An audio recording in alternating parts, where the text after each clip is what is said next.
FLM, wide open thinking, world-class work, and far-reaching results. Now with locations in Minneapolis, Columbus, Indianapolis, and Washington, D.C. All dedicated to serving clients who specialize in the business of agriculture and the life of rural communities. I'm Sarah Wyant, and pleased to have the president of the American Farm Bureau Federation, Bob Stallman, join us today on Agri-Pulse. Welcome, Bob. Thank you, Sarah. It's a pleasure to be here.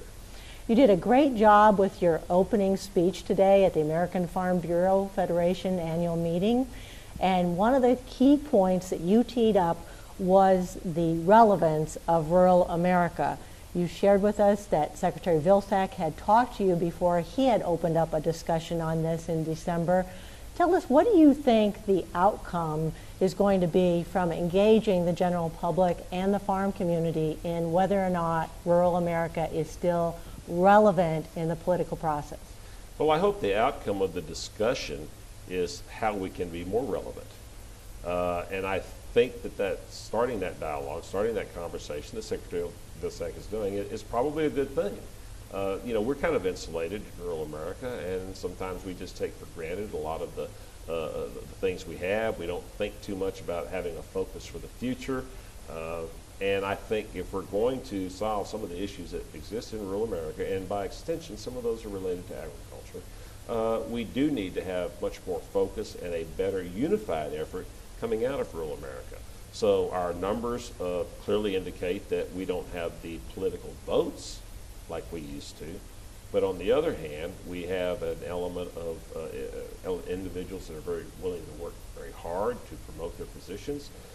And frankly, we have a lot of solid representatives from those areas that certainly want to help their constituents. And so it's more a problem of, I think, planning and focus. And if we can have the relevance discussion in a way that makes us more relevant, the outcome is going to be positive.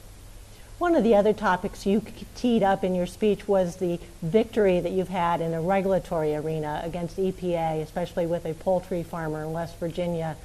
But most people expect the regulatory battleground to continue to expand. What do you see on that front? Well, I have no doubt that it will expand. That's why in my talk this morning I said we have to be ever vigilant.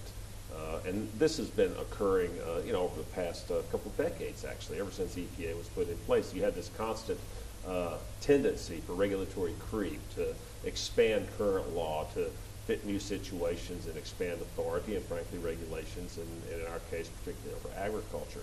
So it's really a twofold effort, right? Maybe threefold. The first is that you want to be sure that the law is being followed. In those cases where it's not being followed and the regulations exceed authority under the law, we will challenge those. Then you need to work in the regulation making process, the rule-making process, where we are in there talking about trying to make rules more common sense and less costly. And then the third way is obviously legislation. Legislation is a little bit difficult to achieve given the nature of the Congress now and the gridlock and split that's there in terms of passing regulations that actually help benefit our regulatory environment. But on the other hand, we maybe can stop some things from happening, for instance, such as the attempt to expand the definition of navigable water. So all of these things we have to work at constantly, continually, and I expect we will. One of the other issues that's remaining from 2012 is the extension of the 2008 Farm Bill. Some folks expect that we will just start where we left off and that we'll take the Senate Ag Committee and the Senate passed bill, the House Ag Committee passed bill, and move forward from there.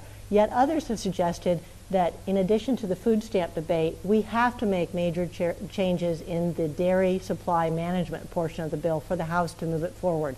Your view? I think the dairy issue will be one of the key policy issues that will be teed up as we start talking about the 5-year farm bill to follow our 1-year extension here.